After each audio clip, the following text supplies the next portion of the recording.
Irgendwie im Kopf ist es drin. Ich muss das machen.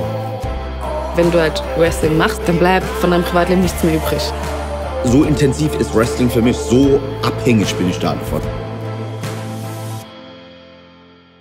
Es ist mir auf jeden Fall so viel wert, dass es mich einen Wirbel gekostet hat. Fast eigentlich schon mein halbes Leben so. Und vor allem das, was jetzt noch kommen wird. Ich glaube, ich habe dem Wrestling schon das meiste gegeben, was ich kann. Nimm auch noch den Rest, wenn du willst. Dieser Traum, dieser Wunsch einfach vom Wrestling leben zu können. Ich bin auch zu stolz und zu stur aufzuhören, dem hinterher zu jagen.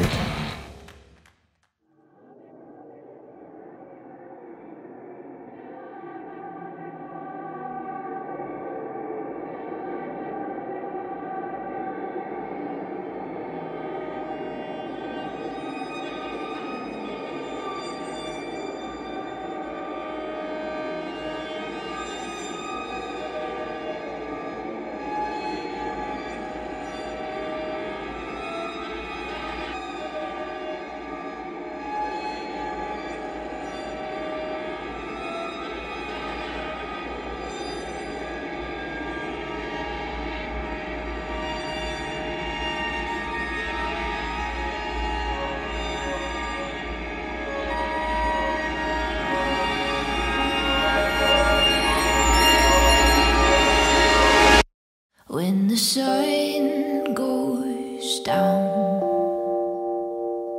and the night breathes in like a lion on the prowl, ready for the kill. Like an ocean beside you, your soul underwater, never regret. Rise up again, stands up the flame. Don't let nobody tell you it's only a game. Hands in knees, don't let them win. When you fall down, you rise up and rise up again. Ooh.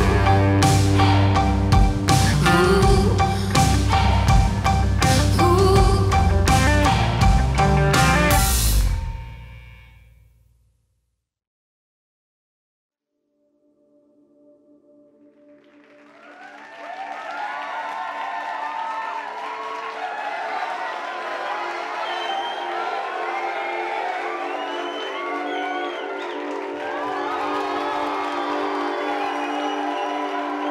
Also ich hatte schon immer vor, wenn ich in ein Tag-Team gehe, einen Namen zu haben, der Bastards drin hat, weil ich nicht aus der Bubble komme, aus der Wrestling-Blase, sondern von außen immer, ich bin ein sehr Mainstream-orientierter Typ. Wrestling-Fans sind eigentlich genau das Gegenteil, das sind immer Nischenleute. Und dadurch, dass ich immer das Alien bin, oder der von außerhalb, wollte ich immer der Bastard sein. Maggot ist eigentlich der König der Nerds, so nenne ich ihn. Am Anfang hatten wir die Idee Beautiful Bastards, weil die sexy Zecke hier neben mir immer die Mädels auf der Seite hatte. Die haben immer für den geschrien und auch einige Omas. und da wollten wir irgendwie sowas haben. Und irgendwann kam ich auf die Idee mit Pretty. Und bis heute streiten wir uns, wer die Idee hatte. Wir streiten uns nicht, wer die Idee hatte. Ich hatte die Idee, aber du tust jetzt so, als wäre es deine gewesen. Da waren wir trainieren, am Main. Da ist der Name entstanden. Weil ich eine SMS geschrieben habe und anstatt Beautiful Bastards habe ich Pretty Bastards geschrieben. Komm her, die Pretty Bastards sind hier am Trainieren. Und die Person hat geantwortet, hey, Pretty Bastards klingt besser als Beautiful Bastards. Das stimmt zwar so nicht, weil ich immer einen Plan habe und sehr manipulativ bin und den Maggot unbewusst beeinflusst habe, dass er dachte, dass das seine Idee ist. Ja. Das ist deine Idee, ja. Das ist deine Idee. Ist deine Idee. Hä? ist drin.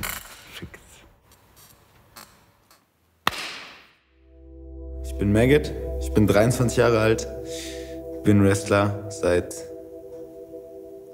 9 Jahren jetzt inzwischen. Ich bin Prince Ahura, 23 Jahre alt und ich wrestle seit 2,5 Jahren. Ich mache Wrestling, weil es für mich einfach die perfekte Form ist, etwas auszudrücken. Es ist für mich das facettenreichste, was ich je gesehen habe. Und ich war immer jemand, der die Mitte finden wollte von allem. So, ich habe mich nie wirklich ich kann gut malen, ich habe mich nie wirklich komplett aufs Malen konzentriert. Ich bin gut in Geschichten erzählen und habe mich nie wirklich komplett aufs Geschichten erzählen konzentriert. Oder Sport ich war immer sehr neugierig und wollte alles ausprobieren. Und Wrestling trifft für mich einfach die Mitte von allem. Ja, du bist übrigens richtig scheiße im Geschichten erzählen, weil deine Pausen einfach immer viel zu lang sind. Ich höre, der macht, wenn er anfängt, eine Geschichte zu erzählen, er sagt, und dann sind wir eine Straße lang gegangen. Du musst alles wirken lassen. Warum ich das mache, ist einfach, weil es macht mir einfach, also erstmal ist dieser Faktor da, es macht mir einfach riesigen Spaß. Wrestling ist einfach geil, ja. Jeder in der Halle hasst dich, weil du das willst. Oder liebt dich, ja, weil du das willst. Und wenn das dann funktioniert, das ist das geilste Gefühl auf der Welt, was es gibt, einfach für mich. Wir sind die Pretty Bastards, weil wir die Bastardsöhne des Wrestling-Gottes sind. Und ja, this is our journey.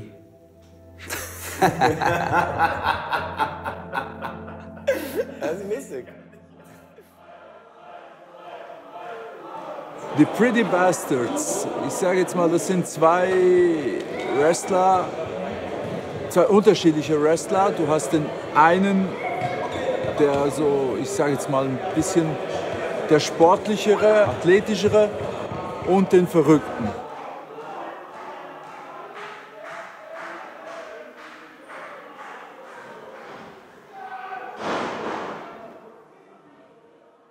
Also Maggot, würde ich sagen, ist so, wie man ihn im Ring sieht, so ähnlich ist er auch im Privaten. Also da ist nicht viel Unterschied, nur vielleicht ein bisschen Schminke mehr im Ring wie im Privaten. Also da würde ich sagen, da ist gar nicht viel Unterschied. Also da ist nicht viel gespielt. Wobei Ahura eigentlich auch nicht großartig gespielt ist, würde ich sagen. Der ist, ja, auch schon im Wrestling mehr so eine Karikatur von sich selbst. Ja, was ich aber auch gar nicht schlecht finde. Sind zwei coole Typen, sind eigentlich für alles zu haben, für jeden Scheiß, für ernste Sachen natürlich auch. Also das muss man ja beiden lassen. Ja, sind gute Jungs, kann man nichts dagegen sagen. Die Pretty Bastards wissen genau, was ich von ihnen halte. Das sind coole Leute, coole Typen. Ich bin immer gern mit ihnen, weil wenn wir zusammen sind, haben wir immer Spaß und so. Haben auch zusammen eine Shisha mal geraucht, 1-2 Mal schon, ein bisschen Späßchen gemacht. Machen ein bisschen Witze gegen Ahura. Ich weiß, er nimmt mir das nicht übel. Weil jeder weiß, ich bin ein lustiger Typ. So, wenn ich jemanden fertig machen kann, mache ich ihn fertig. Maggot weiß, dass ich ihn liebe. So, alles cool mit beiden. Wir wollen in Wrestling ganz nach oben. Unser Ziel ist es einfach, die Besten zu sein. Und alles, was auf den Weg kommt, nehmen wir natürlich mit. Ich habe die klischeehafteste, typischste Story von einem Wrestler, die man haben kann in Europa. Als ich klein war, habe ich Wrestling geguckt, fand super, wollte selber Wrestler werden und es war zum Bedauern meiner Eltern keine Phase, sondern es hat angehalten, bis ich alt genug war. Dann bin ich ins Training gegangen, ich habe gemerkt, das ist meins und ja, ich bin immer noch dabei. Der Fate of 8 Cup ist mein Schicksal, weil ich endlich beweisen kann, dass ich nicht nur dieser nette Army bin. Ich werde mit allen Mitteln für diesen Cup kämpfen und ich werde ihn gewinnen. Ich bin halt ins Wrestling eingestiegen mit einem totalen 0815. Also wenn ich meine ersten Matches gucke, dann verstecke ich mich immer unter der Tischkante. Das kann ich mir nicht länger als 5 Sekunden mehr angucken. Ja, also wirklich dieses totale Klischee-Wrestler-Ding, ob es jetzt ein Face oder ein Heel war. Also ein Protagonist oder ein Antagonist, war das total klischeehaft. Und irgendwann habe ich einfach mal angefangen, mich gehen zu lassen. Und so hat sich das einfach entwickelt.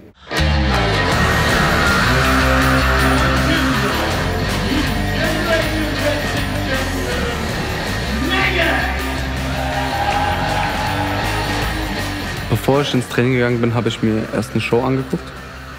Und da war eigentlich ganz klar zu sehen, so, dass Maggot der Top-Guy ist und den dir eine Menge abholen kannst, auch wissensmäßig. So habe ich ihn am Anfang gesehen. Aber halt hat nicht lange gehalten. So. Habe ihn schnell eingeholt.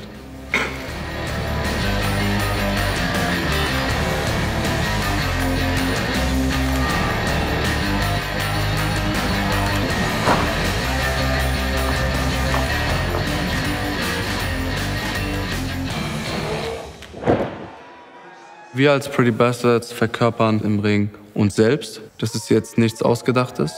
Die Charaktereigenschaften sind natürlich sehr stark übertrieben, aber die sind auch recht unterschiedlich. Also da haben wir halt mit Prince Ahura den arroganten, glattrasierten, glänzenden Schönling, der, wenn er mal halt wirklich eine Leistung bringt, dass sich so lange drauf ausruht, bis auf die Fresse fliegt. Und ja, Maggot, also ich bin eher der aggressive, impulsive Mensch, der aus dem Affekt handelt. Die Charaktere, die passen halt rein objektiv betrachtet natürlich gar nicht zusammen. Wie gesagt, auf der einen Seite den, auf der anderen Seite mich. Ich glaube halt eben, weil es halt so nicht passt, ist es halt was Interessantes, was Neues. Wir scheinen uns wohl etwas ähnlich zu sehen. Ich hoffe nicht.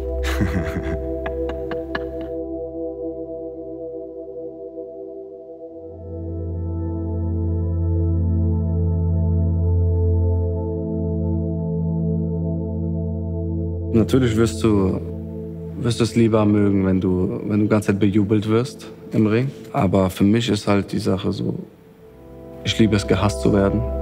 Und darin bin ich auch einen Ticken besser, würde ich sagen. Wenn man tatsächlich den Antagonisten verkörpert und man ausgebuht wird, ist also das ist ein genauso euphorisches Gefühl, weil das, was du erreichen wolltest, einfach bei den Leuten hast du erreicht. Das ist auch eigentlich der Hauptgrund, warum mich Wrestling so gepackt hat. Nicht, weil man ein fiktiver Charakter ist, der irgendwelche Superkräfte hat oder sowas. Nein, es war tatsächlich einfach, du bist ein Individuum im Ring und du kannst steuern, ob die Leute dich hassen oder ob die dich lieben.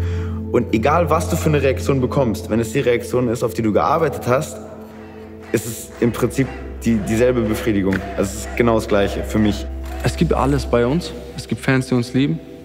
Es gibt Fans, die uns auf den ersten Blick hassen, eklig finden, schmierig finden, zu sexuell finden.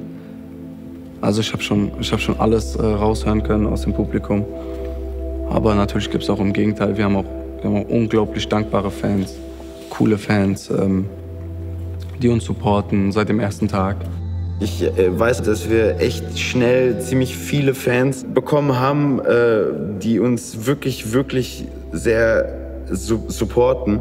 Also nicht einfach unser Merch kaufen, nur weil es cool aussieht, sondern weil sie uns supporten wollen und uns ja mit allem Möglichen versuchen weiterzuhelfen, Bilder zu posten oder sonst was und so. Ja, und dann gibt es natürlich so ganz gute Leute wie den Patrick, der sich unser Logo tätowieren lassen möchte.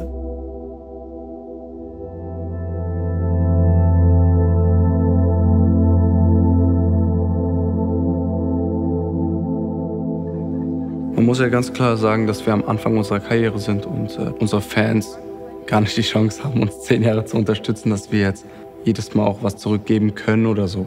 Ja, wir sind eher auf die angewiesen, als die auf uns und wir versuchen trotzdem so nah wie möglich mit denen zu sein, so ehrlich wie möglich. Fan ist immer so ein Wort, was unter dem Wrestler steht so. Aber eigentlich sind die uns zu dem machen, was wir sind. Und auch wenn das für viele Leute nicht klar ist, steht das für uns ganz oben, die Dankbarkeit halt für die Fans.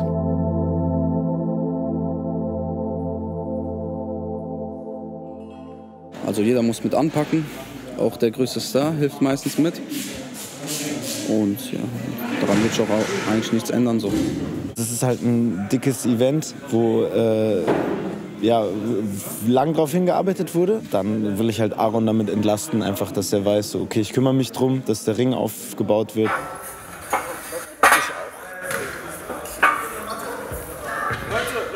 Also es ist halt auch cool, weil er verlässt sich auf mich dann halt auch. Ich bin nicht der Einzige, ne? Er gibt halt uns keine offiziellen, also keine Aufgaben auf Papier, sondern er kommt halt vorher zu uns oder schreibt uns mal und sagt so, Jungs, guck mal bitte, dass das und das und das läuft, damit ich mir darüber keine Gedanken machen muss.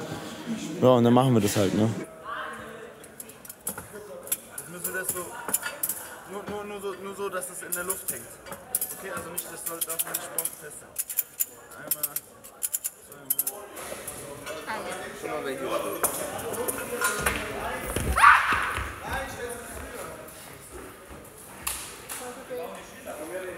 Junge, hau den mal! Aaron, schlag ihm ins Gesicht, bitte! Bitte! Ich kann das nicht, Alter. Ich schlage das nachher mit den Rookies. Warum suchst du nicht? Ja, hier, der Army sucht sich halt immer mich aus, obwohl da, 5 andere Leute stehen, wo es gerade vielleicht besser passt, ne? Aber der pickt sich einfach mich aus, so. Und wenn man dem mal, sag ich mal, eine Absage gibt, dann, der kann das halt nicht ab, ne? So. Herr von und zu, Prince hat mich wieder mal stehen lassen, was mich voll aufregt. Also, und dann wieder gleich alle, ja, ist alles okay bei euch? So, ja, natürlich ist alles okay, aber es ist jedes Mal. Es ist jedes Mal. Jedes Mal.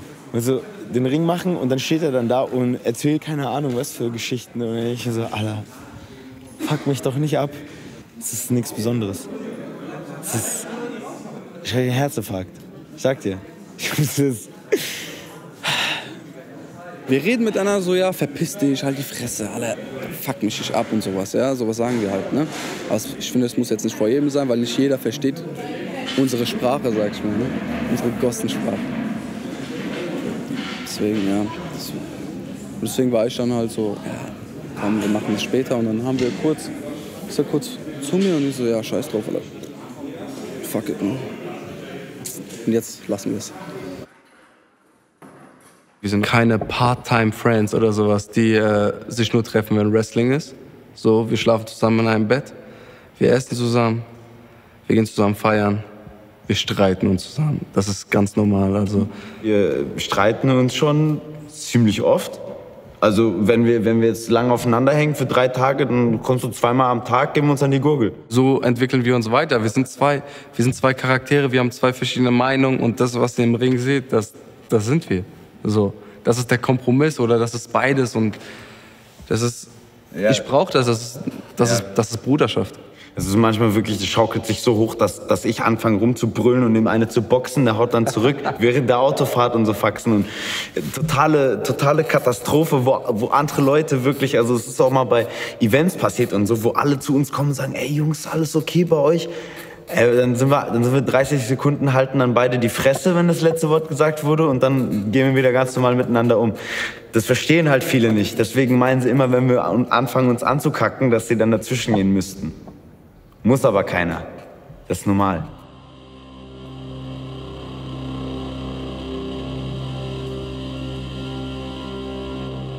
Also natürlich gibt es den Traum irgendwann mal für die größte amerikanische Company oder für den größten japanischen Marktführer zu wresteln. So. Aber wir setzen unsere Ziele realistisch und klein und sind auch ganz erfolgreich damit.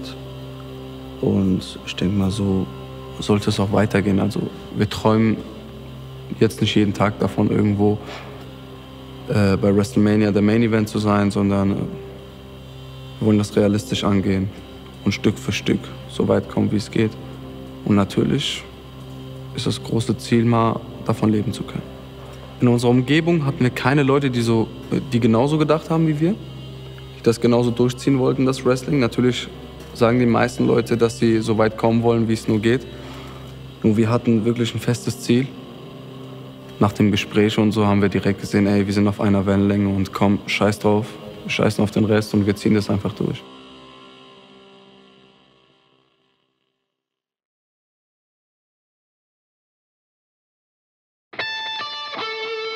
Unser Ziel, wir wollen einfach Superstars werden.